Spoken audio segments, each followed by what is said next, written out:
আমরা আসলে তোমার মতো এরকম একটা সুন্দরী, এরকম একটা স্মার্ট মেয়েকে খুঁজছিলাম। তোমার ফিগারটা একদম জোস।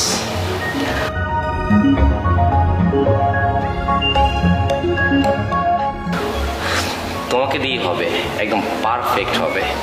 জি স্যার, আমার ছোটবেলা থেকেই নায়িকা হওয়ার স্বপ্ন।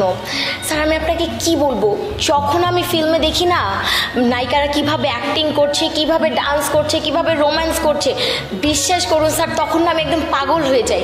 মনে হয় নায়িকারা না, ওই জায়গায় মনে হয় আমিই নাচ করছি, আমি নায়কদের সাথে ডায়লগ ডেলিভারি দিচ্ছি। স্যার প্লিজ, আমি তো আপনার অনেক নাম শুনেছি।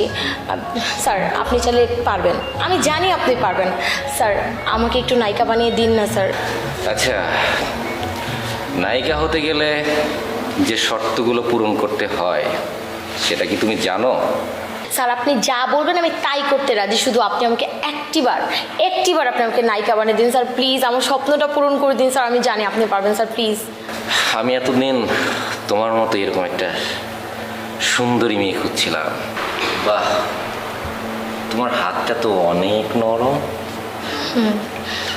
আজকে না সকাল থেকে আমার মাথাটা ঝিমঝিম করছে, মাথাটার মধ্যে জানি কেমন একটা পেন করছে। তোমাকে দেখে ব্যথাটা যেন আরো বেড়ে গেল।